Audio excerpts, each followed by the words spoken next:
Great. I'll call this critical mass for us to get started. So welcome to all of you. It's really excited to have you here on today's Thursday Talk. We're in the portion of the year where we're Thursday Talk after Thursday Talk. And so it's great to see some of you week after week. I hope this time works for you to be able to make it to next week's Thursday Talk.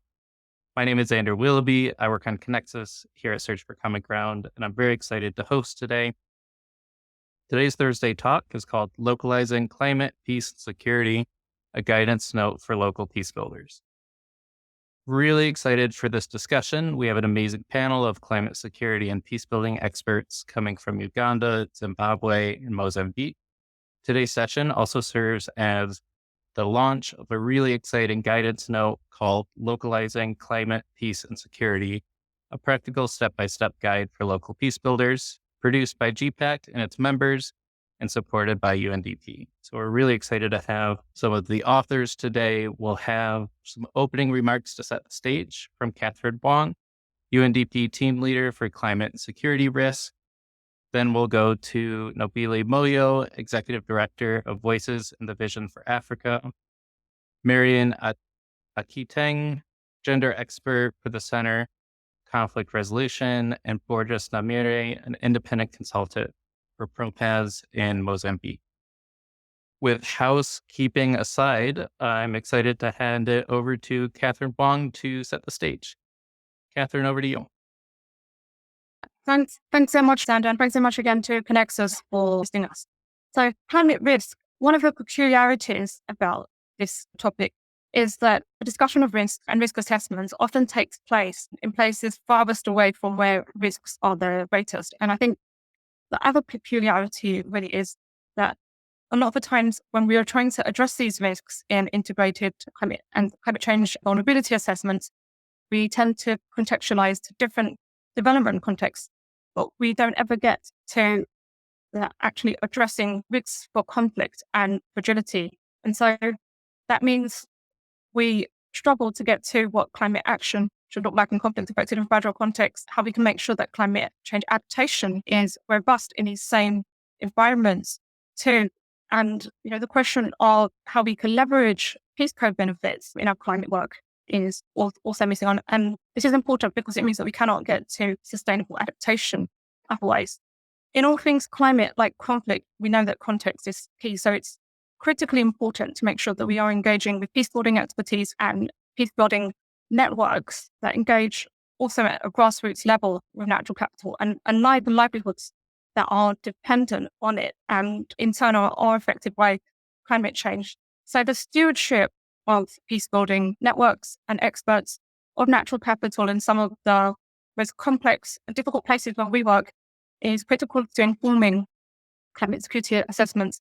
I think there are broader arguments and considerations that we need to think about as well related to the climate change field, including the decolonization of the climate field and valorization of local and indigenous knowledge.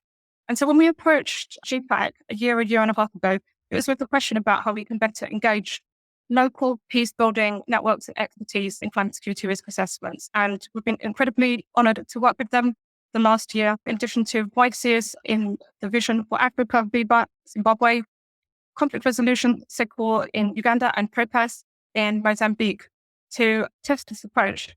I think this is really in the beginning. There's so much more work that's needed in this space, and as UNDP, we have an incredible network. This includes the climate security mechanism together with DPPA, UNEP, and DPO, which was critical in several catalysts to this work in the UN system. Climate Responses for Sustaining Peace that was launched at COP27 as an Egyptian presidency initiative, and our own kind of global on climate security, which we were able to establish for the first time last year and deploying advisors to all global regions. So a very big thank you and welcome to our experts, Tuna, Marion, and Borges. Thank you so much in advance to them for sharing their knowledge. We also have to thank our incredible colleagues at GPPAC, Marina, Flavia, and Isaac, and the whole team. And in addition, Raquel and Ratia from UNDP's offices in New York and Nairobi, and our country offices in Mozambique, Uganda, and Zimbabwe for the collaboration on this guidance note and case studies too. With that, I'll hand back over to Xander. Up to you, Xander. Wonderful. Thank you, Catherine. Marianne, the floor is yours. Go ahead. Thank you so much, Linda. Good morning, good afternoon, good evening, depending on where you're listening in from. Welcome to this particular session where we are sharing about the guidance note. My name is Marion Akiteng. I work with Center for Conflict Resolution in Uganda. And for this particular project, we were working in northeastern Uganda, Karamoja sub-region, Kabong district. And I'll just take you through what processes, what we're doing, how we came up with it today to the level that we are at right now. And I'll share with you that the guidance note, the development of the guidance note had 5 steps that we had to follow. And of those 5 steps, we had to ensure that there was a link between climate change and security. And when we had the stakeholders brought together, we asked them to describe what they understood by the keywords, in this case, climate. The other one was security and habit related to their particular location where they come from. And in this case, we are talking about Kabong district. Then we also, in the process, we asked them to share what signs reflected a change in climate or a scenario of security issue. For instance, when there's going to be an insecurity in the region or in the area, one of the things, especially in terms of cattle raiding, cattle rustling, one of the things that would show up is that the young men around the area would end up buying donuts from all the shops. Was to see that happening in community, then you know that there's going to be a security question. There's going to be a concern, either in security, there's going to be a raid. And so you've got to be on the alert. And then the other thing, when climate is going to change, they would see, for example, a buffalo sniffing in a certain direction. So that is a sign that there are going to be rains. So those are some of the things, key indicators, key signs, some that would show. We also had to bring the different stakeholders together, the ones that we had identified, bring them into the same room so that they're able to understand the subject that we are discussing, that is climate and security. What is the meeting point? When they understood the different terms to describe that, we also had to identify data collectors, somebody who's going to collect data, had to be identified from amongst themselves, and then the tools that would be used to analyze this data. Once this data was collected, then it is passed on to CECORE, and then CECORE will analyze it further. But also, whatever data is collected, if there's an immediate response to be told, for instance, to a local leader, then they'll pass it on to the local leader almost immediately. If they can't do it, then it has to be kept for some time. And then if CECORE can escalate it to a higher level, then CECORE would do it. And for the findings that are got, later on, community would be informed. Like now, for the sake of the guidance note, we're in the process of it's going to be translated into the local language.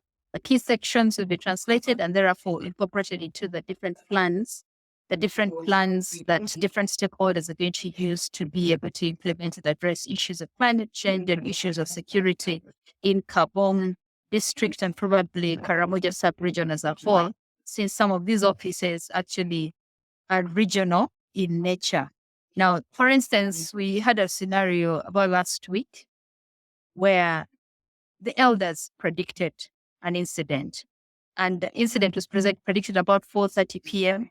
At 11 p.m., it actually happened, and then the data collector sent us a message at about 1 a.m. There was not much we could do. It was a security question. We're supposed to pass the information over to the security personnel. But at that time, we were all asleep. We saw the message in the morning and it was all gone.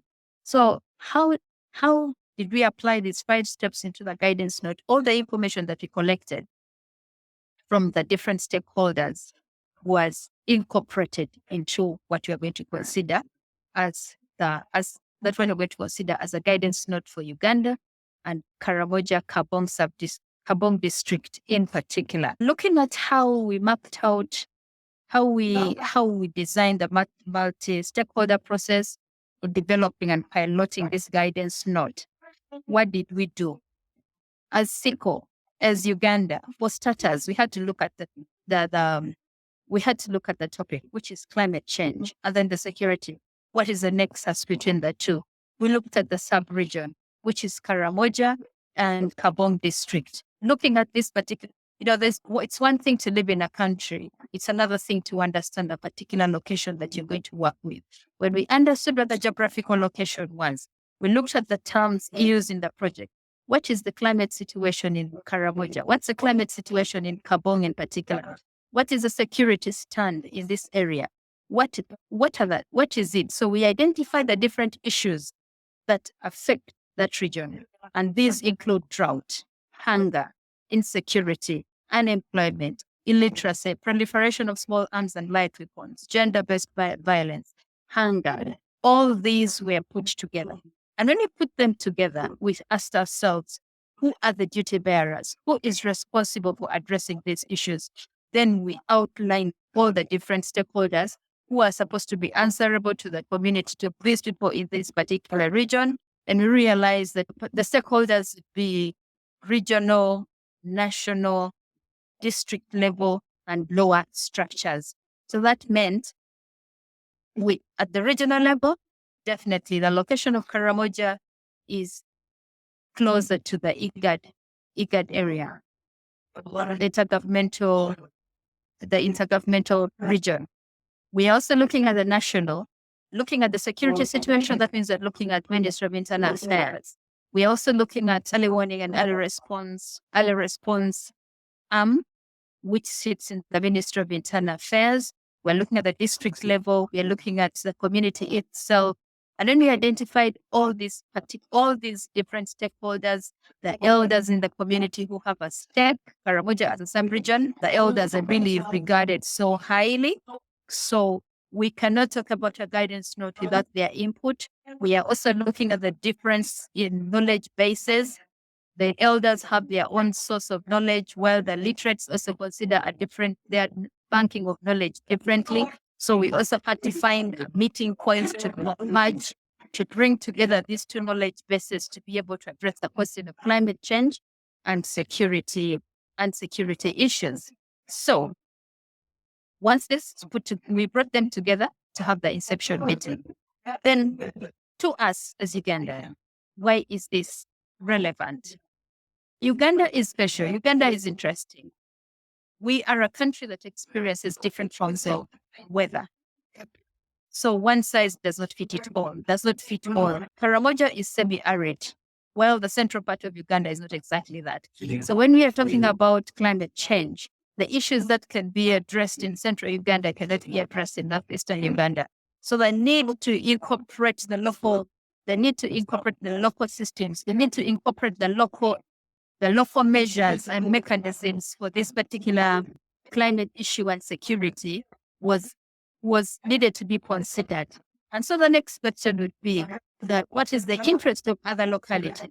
For us, we just thought that the reason why we had to bring together all these parties is so that they can put information together, and when they're doing programming, they incorporate what all the different communities have brought together. And then also, at the end of it all, we say the local and the national civil society are best positioned to facilitate the process, because they can design an approach that includes all the relevant partners, other than asking somebody from outside Karamoja to do it.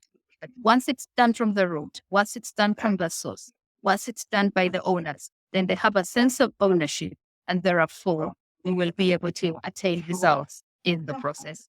Thank you. Over to you, Zender. Thank you, Marianne. Yeah, that importance of locally led risk assessment, so the community feeling an ownership of that process, both at a very local level, but then also going to the national and the regional level is so important. And also for stronger analysis that gives us a better view of the situation. We'll now turn it over to Borges. Go ahead and unmute.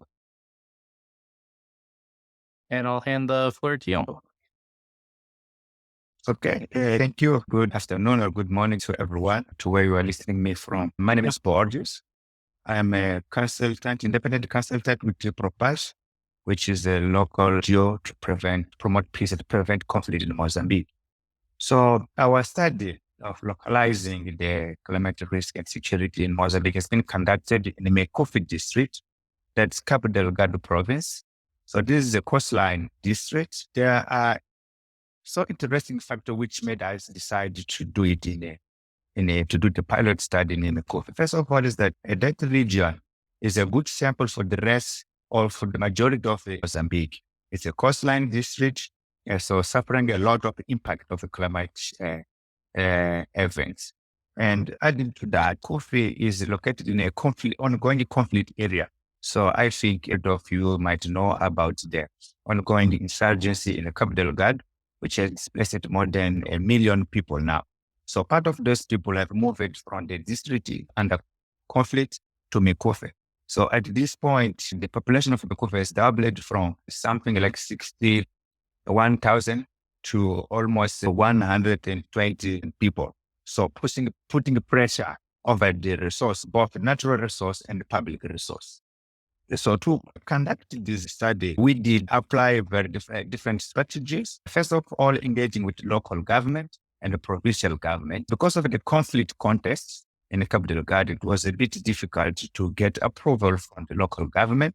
So the experience from PROPAZ is very important to engage with the governor of the Cabo Delgado province to allow us to do the work. Because as you can imagine, talking about security in a province under conflict, it always makes politicians and the government a bit scared about the real objective of our work. So we engaged with the local community.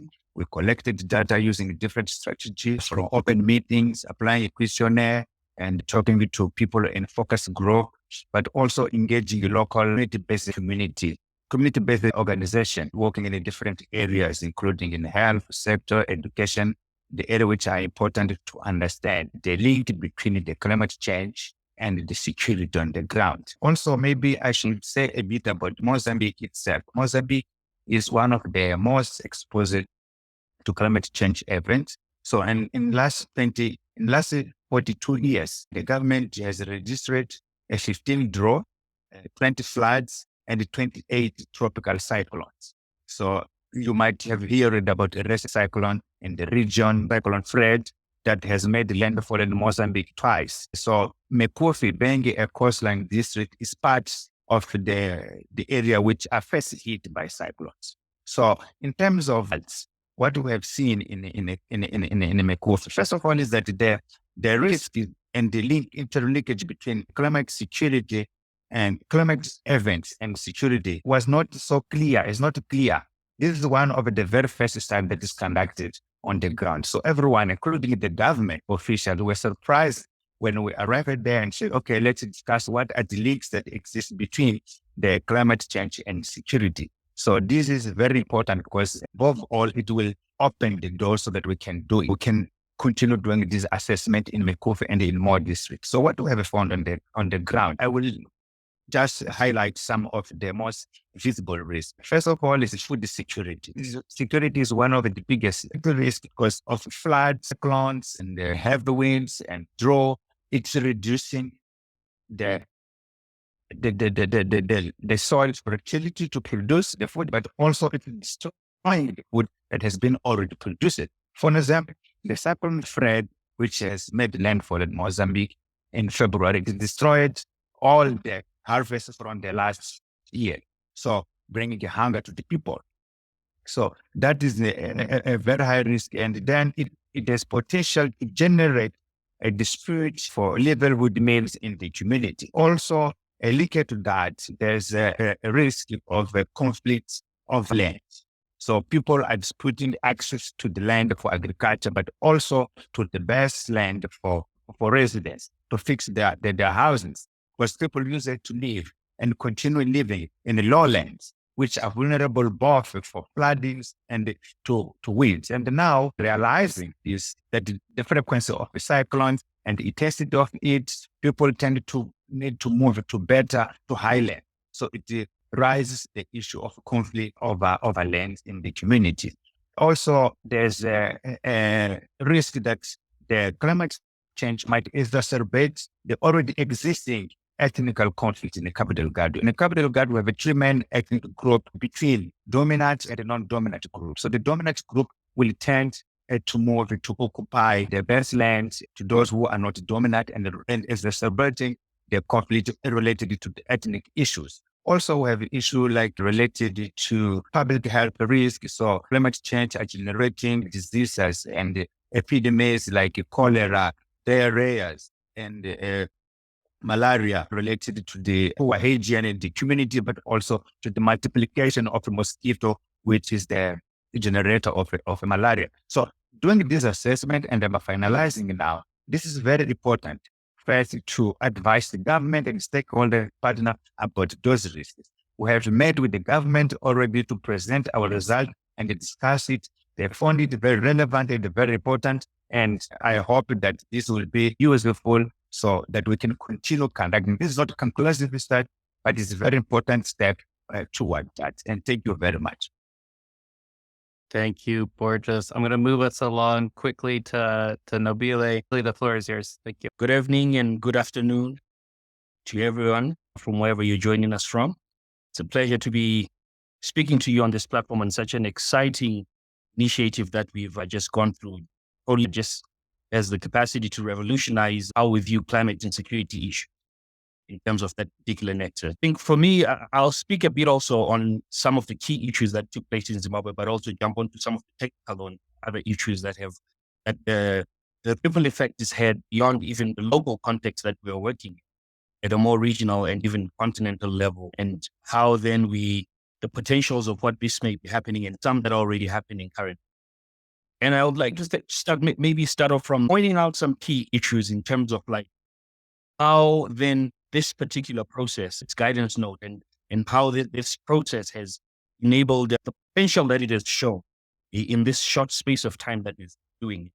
It has shown that, the key need, it has shown that it has the capacity to enable the empirical evidence, documentation, the data gathering of that particular nexus between climate, peace, and security issues, which in some other forums was usually denied, and where other stakeholders would tell you that that doesn't exist when you want to mix the two. But this process has shown that one, it does exist. Two, is just a matter of the methodology that you can use so that you are able to identify the risks. I mean, the climate challenges themselves, and then the conflict challenges themselves within that particular area, and the intersectionalities of those two. And then you are able then to document them and assess them, and even then start to respond to them with the various stakeholders that it needs. And what it has done also, it has facilitated key partnerships and collaborations, because it has shown that it is a process that needs all stakeholders, like within our Zimbabwean country. That stakeholder mapping side of it showed that you not only just need the communities themselves to speak about the issues that they are going through, but then you need also the respondents. You also need to have those key people sometimes that can be part of the problem in terms of how then we all come together to address some of the challenges that are there. So key issues of partnerships and collaborations were very important, because it's a multi-sectorial approach that's needed for you to have an effective response to this particular issue. And also it facilitated inclusivity part of issues, which was very lacking, specifically more when you look at it from a community perspective. This had a more of a bottom-up approach, where these local communities, which are the most affected, were like the primary actors, in the sense that they were the ones then telling the stories and, articulating the challenges they face, and some of how then they, from their perspective, from people that they experience from these climate issues, then how then the responses can be tailor-made to this particular context. So the inclusion part of also was very key in that. The other key thing also that was interesting was that it also, within our context also, it broke, the silo approach was totally busted, in the sense that climate practitioners used to work on climate issues primarily, and that's all they would do. And then the conflict, the peacebuilders would work on peacebuilding issues.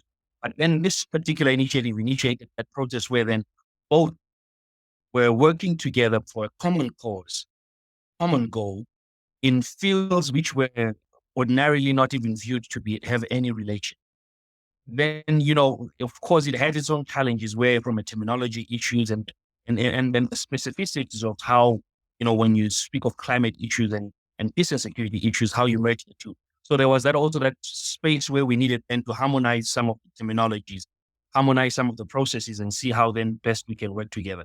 And even how then communities themselves viewed climate change. Bringing that level of understanding in terms of how climate itself was affecting, debating some of the security issues and the conflict issues within the communities, and also how conflicts themselves were also reinforcing some of the climate issues. That revelation itself brought a sense of urgency. And even within the communities and within local government itself, local authorities, in terms of issues of how we can respond to these particular issues, what are the key priorities that need to be done in terms of stakeholders, then the assignment of roles and responsibilities in terms of who needs to take care of this, who needs to respond to this, or also some of the key, it enabled us then specific to some extent in terms of the responsibilities and the stakeholders that we're working with. One key issue maybe that I would like also to amplify on is that, state agents from the security sector side always looked at climate issues with the state security, that it was a state security issue, not a human security issue. Where if after a cyclone, the urgent thing, yes, of course, you should provide, the relief, accommodation, with the rescue efforts and everything like that. But mainly looking at it from a perspective whereby if we don't provide these, then there are going to be riots and this and that.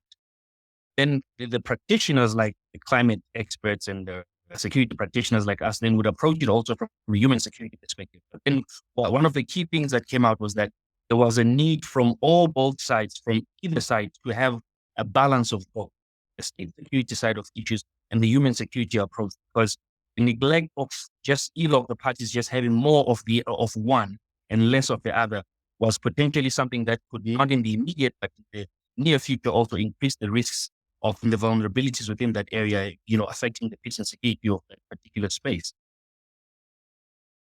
Then another key issue was that I mentioned even before was that project itself needed that multi-stakeholder approach.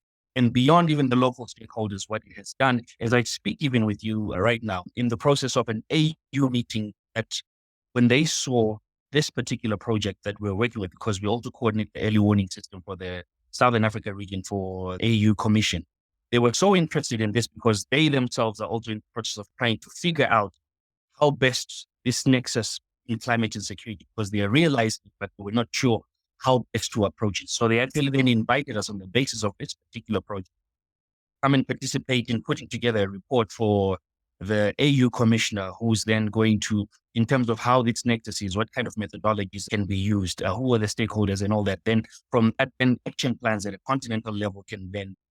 So this is the impact, and this is the reach that this project itself is showing, and the interest that it's even drawing, even the continental bodies right down into the regional bodies themselves. And then also some of the key things also are that at community level and government level, there was the need then to increase knowledge. And that was seen also during this time of this, to encourage knowledge, to increase the communication of key information, because you would find that then experts even at government level would have some of this information, but there was no direct linkage that would facilitate or communication channel that would link this knowledge to what's happening on the ground. And even the early warning system came in playing that to bridge those two now in terms of like how then information that's what's happening on the ground gets to the responsible authorities, and how then the response from the authorities in terms of informing the communities. Recently, as a Mozambican colleague said, we experienced the cyclone Freddy. And this was a key space where we even tested from the communication and, the vertical and horizontal communication process, where then the communities themselves, the inner collectors that were working with the community level, and then the government institutions themselves, where we were bridging the information gap in terms of preparation and early warning to the communities so that, it didn't hit as hard as we thought it would here in Zimbabwe.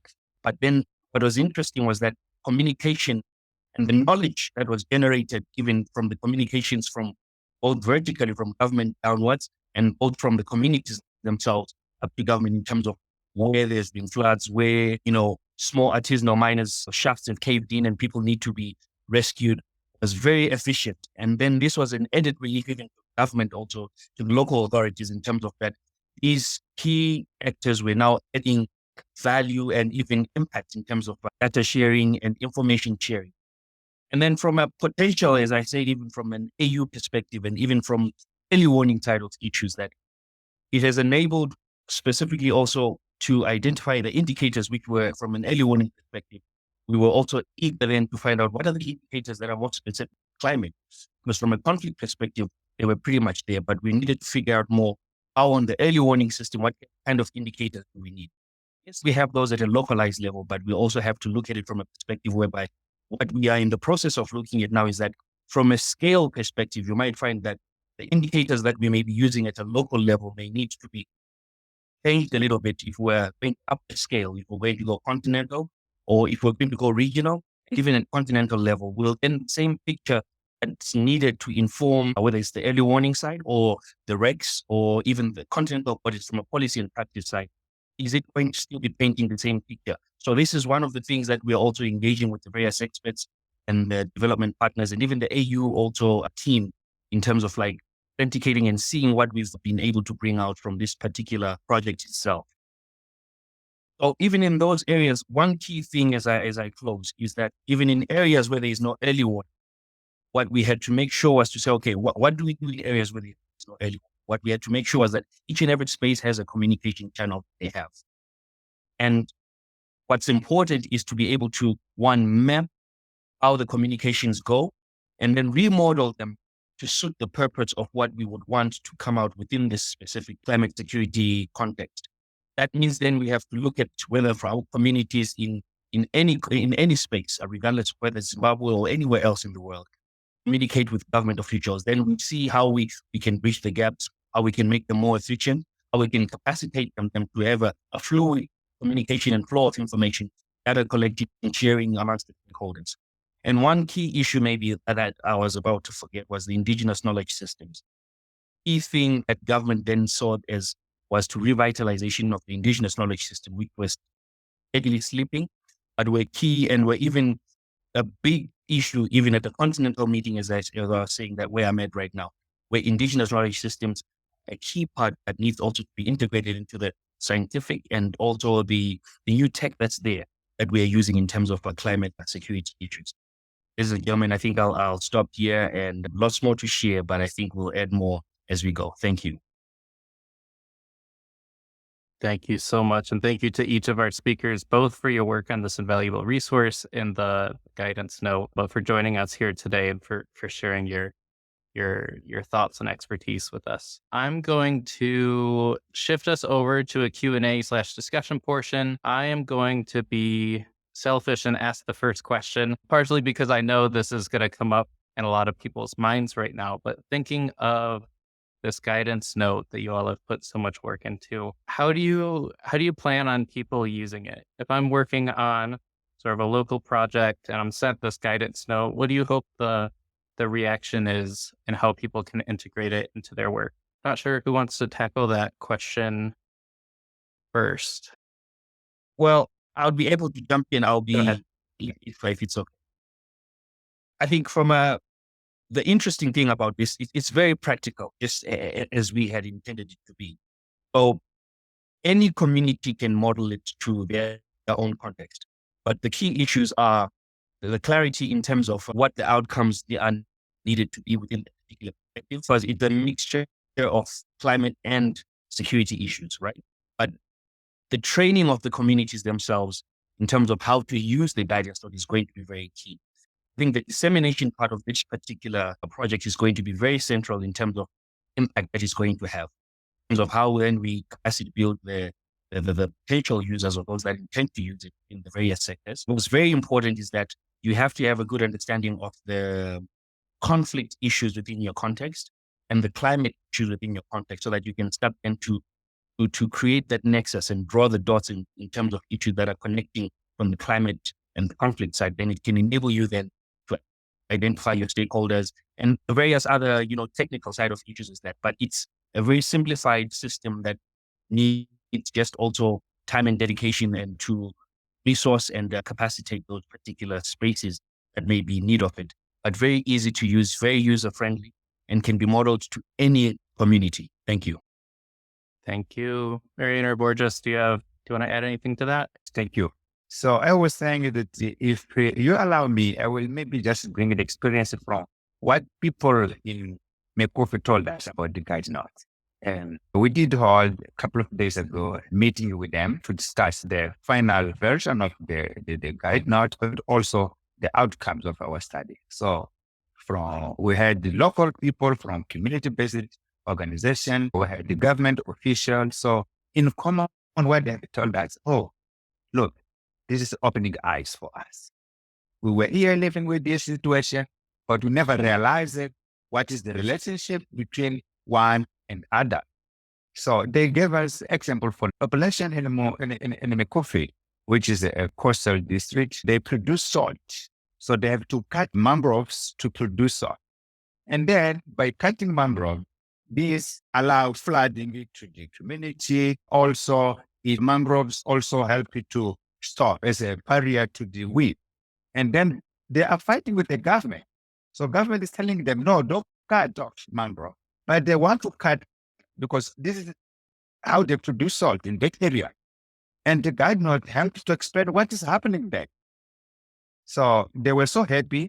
And from our side, let's say Mozambique has more than 150 districts. This pilot study has been conducted only in Mekofi. We understand that this is great for us to replicate similar studies in this or in other projects to make the assessment so that we can have a more comprehensive understanding of the situation on the ground. So this was very important. And we have already agreed that we'll translate it to Portuguese as Mozambique official language is Portuguese, but also translate it to local language so that everyone in the community can have it and use it. So this was really important for us as a tool to conduct the assessment. Okay, for the side of Uganda, for starters, the question of ownership is important.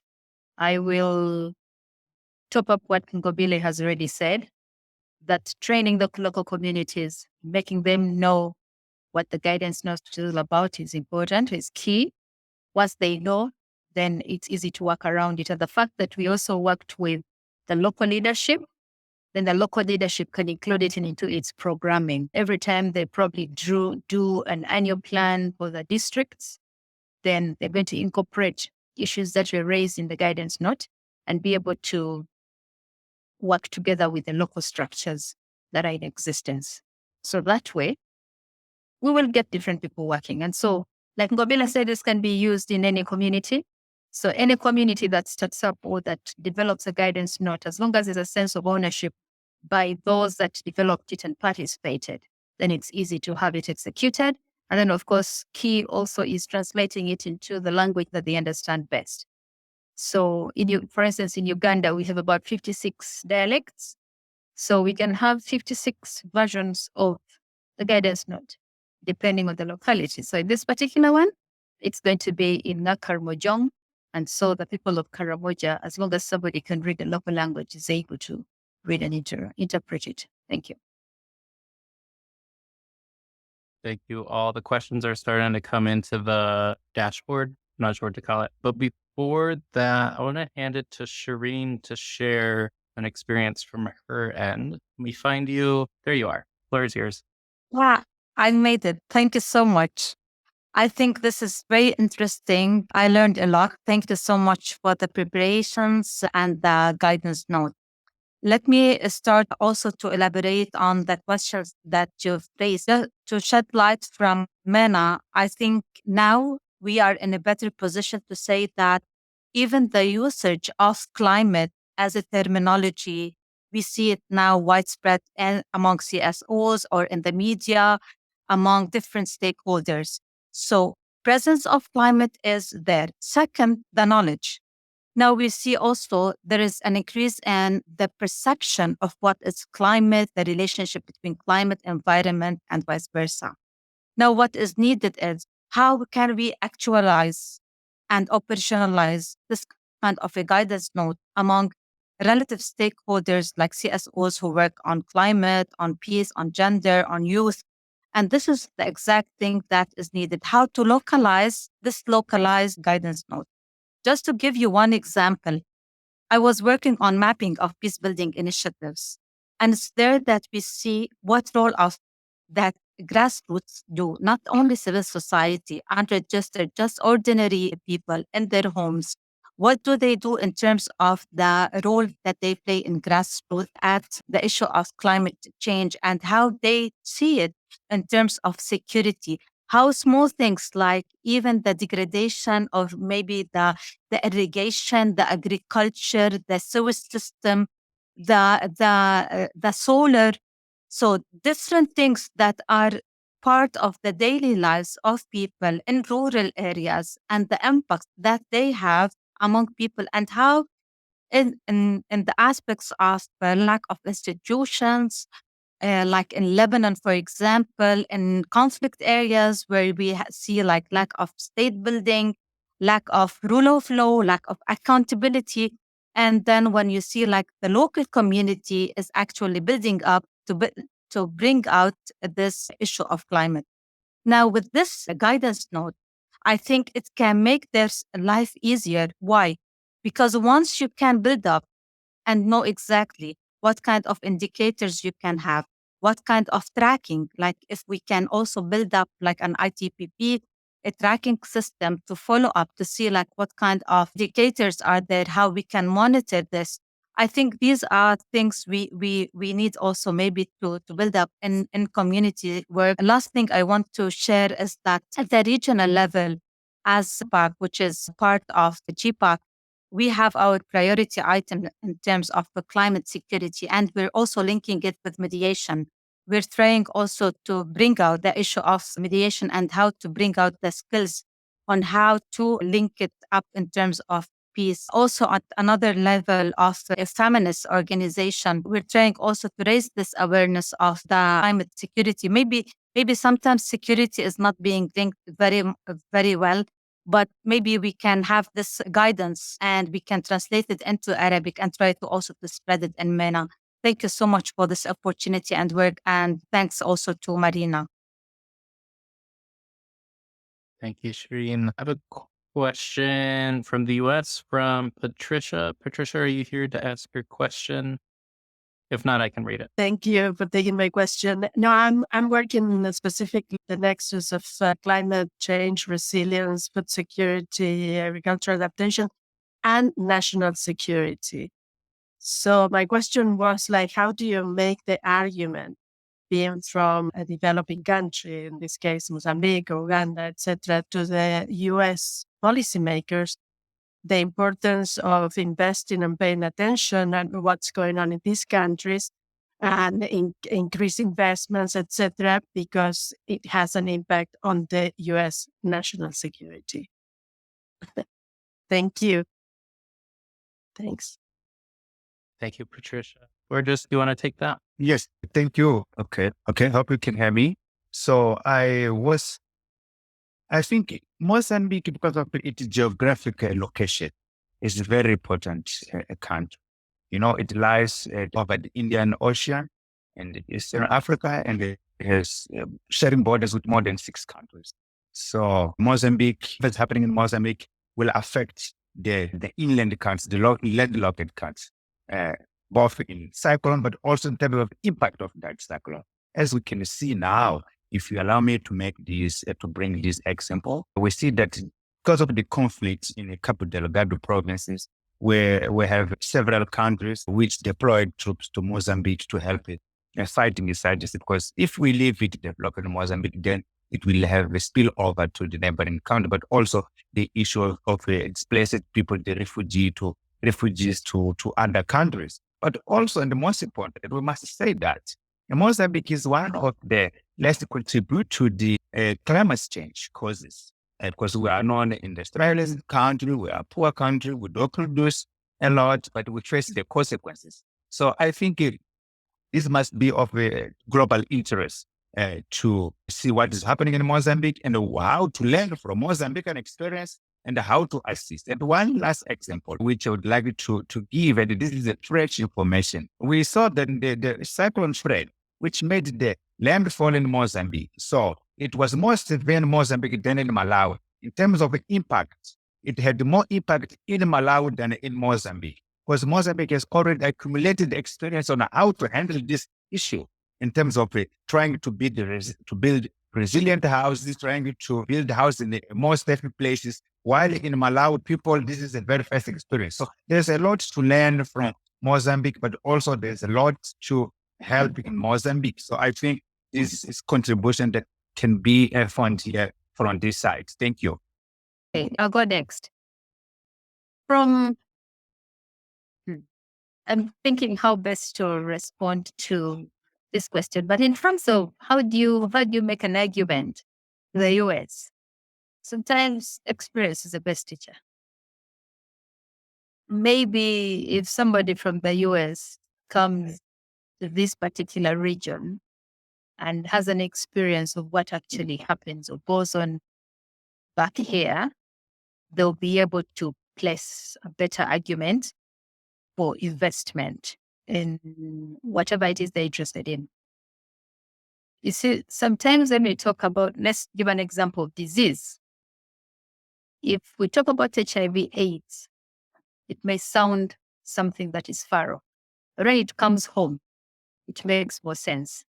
So if someone comes to these particular areas you're talking about in Uganda, in Mozambique, and Zimbabwe, and witnesses what exactly happens on the ground, they'll have a better argument, they'll have a better reason, they'll have a better interest in what they want to do. So for me, experience is the best teacher. Welcome to Uganda, the Pearl of Africa. Thanks. Thank you both. I have a question from Hector, and then I'm going to steal the last question for myself. Hector, go ahead. Yes, thank you. Thank you very much for the insightful presentations. And it's really great to see that all the lessons learned that you collected from the ground, like always the granularity is very important in this climate security nexus. And my question goes to Nabil. And it is about what do you consider is the key climate security risk in Zimbabwe? And to all, did you recognize climate projects that are integrating already peacebuilding measures in their activities, like more actively integrating conflict resolution mechanisms, etc., within climate projects? Thank you. All right. Thank you. Well, in Zimbabwe, Zimbabwe is a very small country, but a lot of things happening in that very small country where you're looking at a country that's literally a mine from top east to west, northwest, south, littered with all different kinds of minerals there. But so some of the key issues that we identified in Zimbabwe, issues to do with water.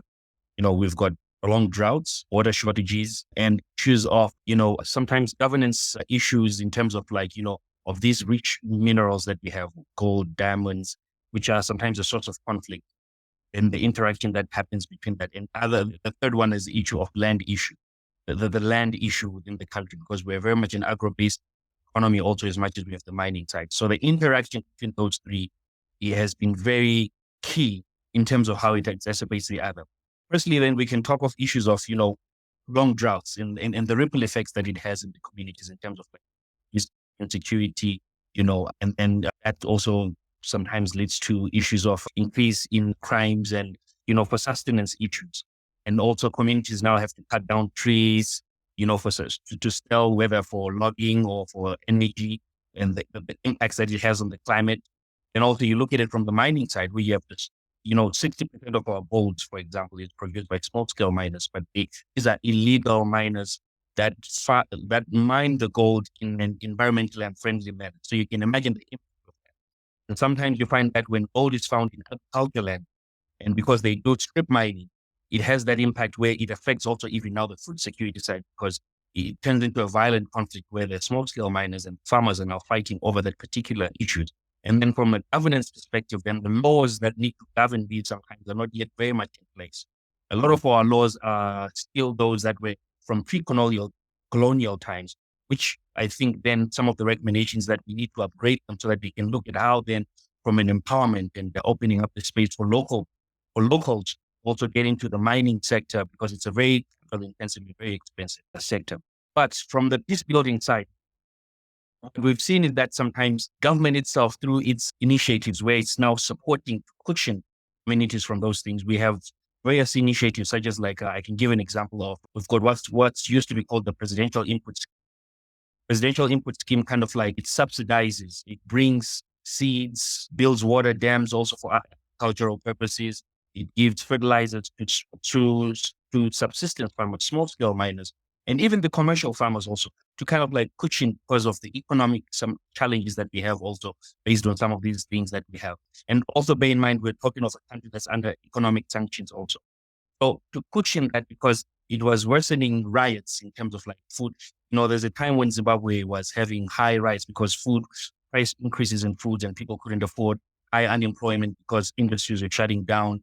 Farming, which is one of the biggest employers, was not producing because of the drought. So that they came up with these input schemes and mechanizations, initiatives to equip miners to cushion them from these hardships. But I would like maybe to close, Zanda, if I can, in a minute, to the last question there, which I think was a very good question in terms of how we convince the global side of it. The key issue on how we need to convince then the other parts of the globe is through empirical evidence that shows that there is a clear nexus between climate, peace, and security issues.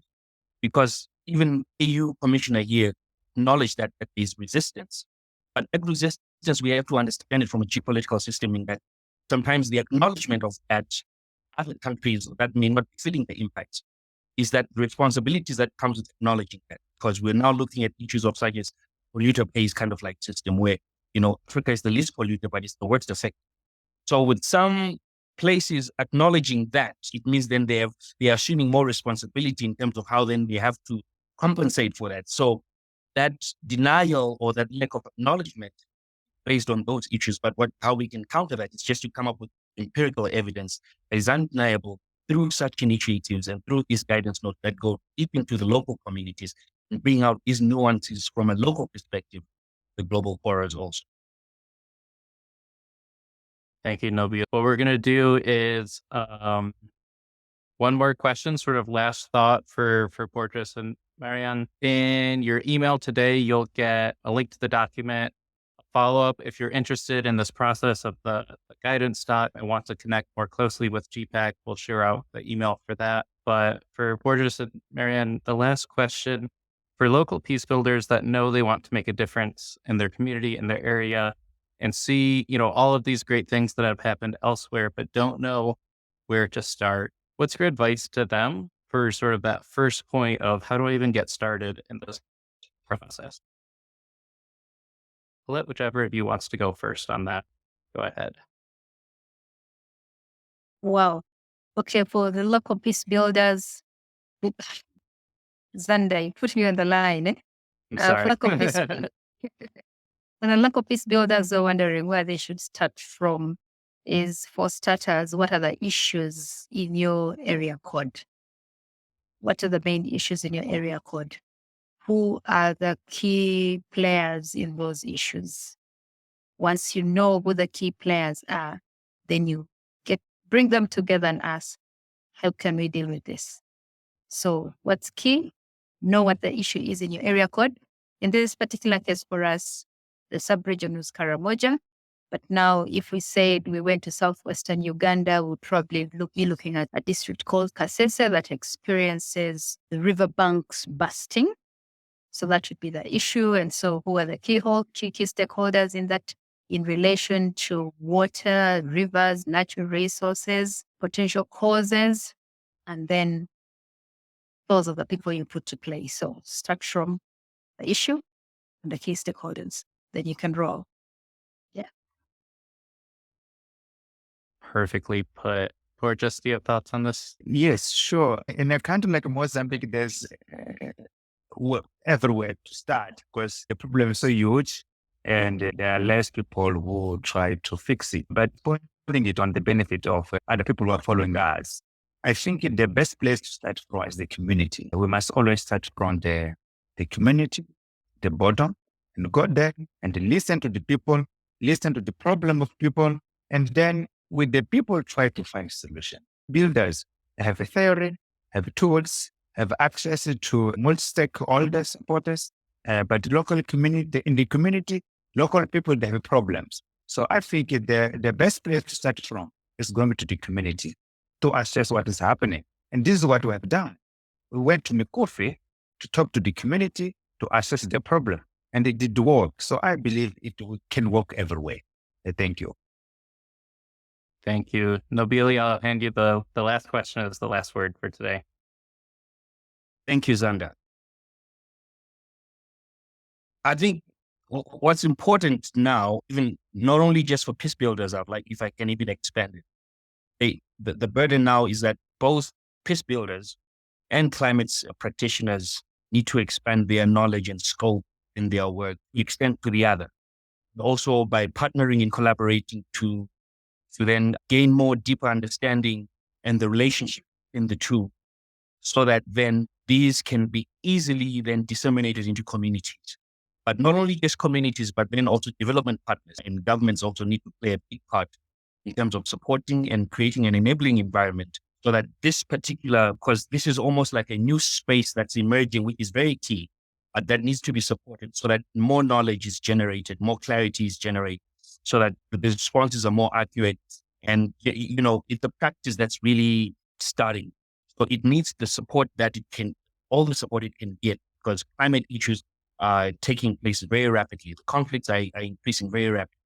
So we need to match up also the level of commitment and support so that this understanding is brought up clearly so we can respond in a timely manner before it's too late. Thank you. A big question and 3 perfect answers on that. Thank you so much to our speakers today. A huge thank you to GPPAC for organizing today's session, for UNDP's support, to Marina, Flavia, Johanna for support on organizing. Makes us so much easier on the ConnexUs team. Check your email for the link to the guidance note. As always, we'll pull the remaining questions and put them in the ConnexUs discussion forums to continue this conversation. We'll have the recording out to you as soon as we're able. But a huge thank you, especially to our speakers, to Catherine, to Marina, etc. And we hope to see you next week. Same time, same place, discussing climate security in Iraq with Martha Gilbert from Search for Common Ground's Iraq team.